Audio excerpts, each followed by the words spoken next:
Të nderuar qytetarë të Republikës Kosovës, sot qëndroj para jush për herë të parë si deputete e Republikës Kosovës në legjislaturën e 10, plotësisht e vetëdijshme për përgjegjësinë që mbajmë para çdo familje që kërkon të jetojë me dinjitet, para çdo të riu që dëshiron të ndërtojë një jetë të ardhme të tij këtu dhe para çdo qytetari që pret drejtësi, siguri dhe institucione që funksionojnë.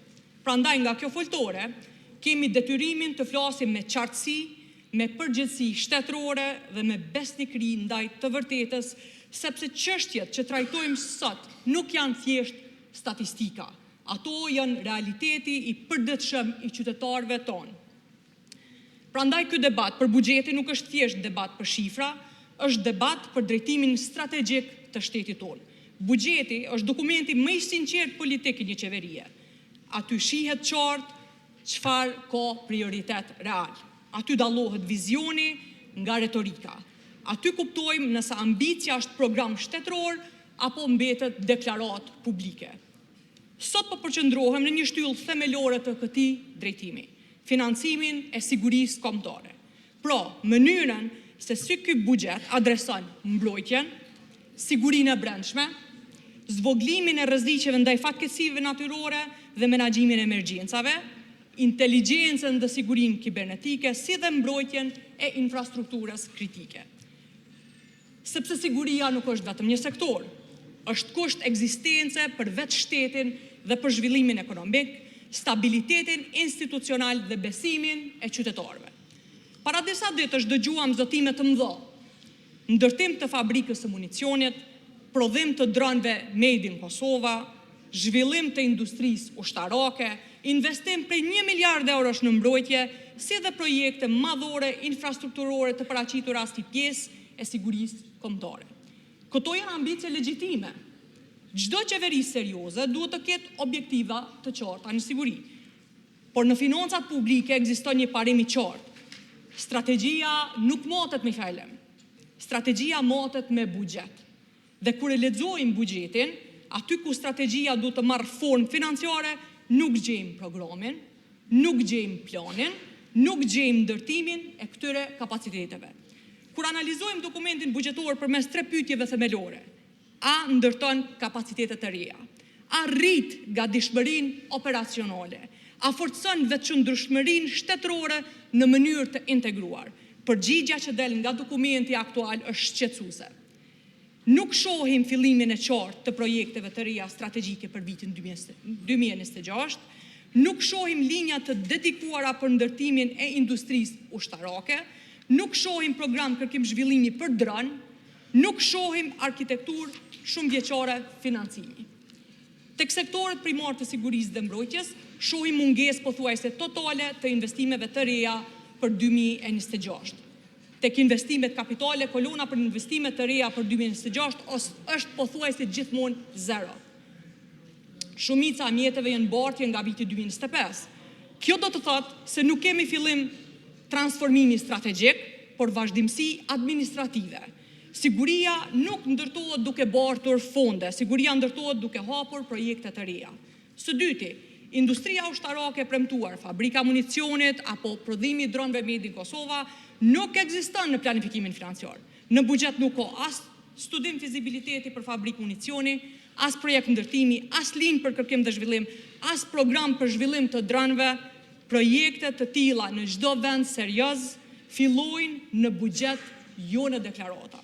Nëse nuk janë të buxhetuara, ato nuk kanë hyrë ende në proces shtetëror. Së treti, zotimi për 1 miliard euro investim nuk reflektohet në strukturë financiare shumëvjeçare. Një investim strategjik i tillë kërkon ndarje buxhetore sipas viteve, projekte konkrete dhe faza të realizimit. Ky buxhet nuk paraqet asnjë arkitekturë të tillë. Ai paraqet vazhdimsi administrative, siç thash, dhe jo transformim strategjik. E njëjta logjik vlen edhe për dimensionin modern të sigurisë. Në epokën e kërcënimeve hibride, siguria nuk është vetëm mbrojtje klasike. Ajo është njëkohësisht kibernetike, energjetike, infrastrukturore dhe kapacitet reagimi ndaj krizave natyrore. Siguria energjetike dhe ajo ujore janë sot po aq strategjike sa mbrojtja territoriale, sepse cenimi I tyre ndikon drejt për drejt në funksionimin e shtetit dhe jetën e qytetarëve tonë. Megjithatë, ky buxhet nuk paraqet planifikim të integruar për këto dimensione. Investimet mbeten të fragmentuara dhe nuk reflektojnë qartë zotimet politike të shpallura. Pra, nuk kemi vetëm mungesë projektesh të reja, por mungesë të një qasje të koordinuar ndër institucionale.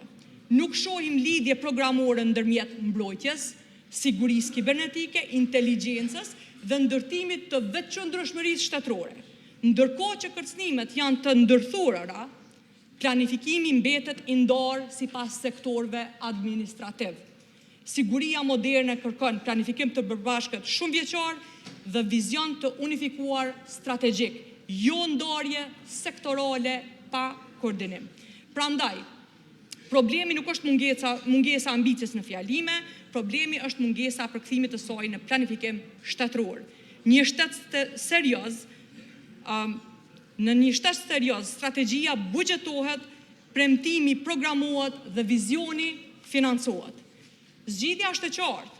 Kosova ka nevojë për planifikim shumë vjeçar të integruar të sigurisë kombëtare ku mbrojtja, siguria e brendshme, inteligjenca, siguria energjetike dhe infrastruktura digjitale trajtohen si një sistem I integruar I vetëqëndrueshmërisë shtetërore.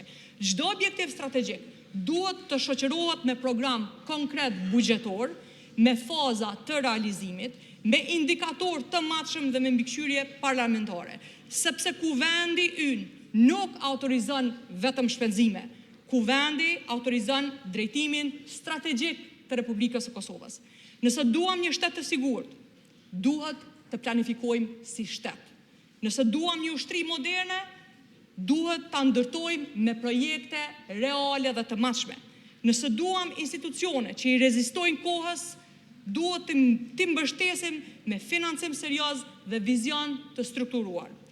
Historia na ka mësuar se liria fitohet me sakrificë, por siguria e jonë dhe shtetit tonë ruhet me plan, disiplinë financiare dhe përgjegjësi shtetërore. Kjo është përgjegjësia jonë sot dhe për brezat që do të vinë. Faleminderit.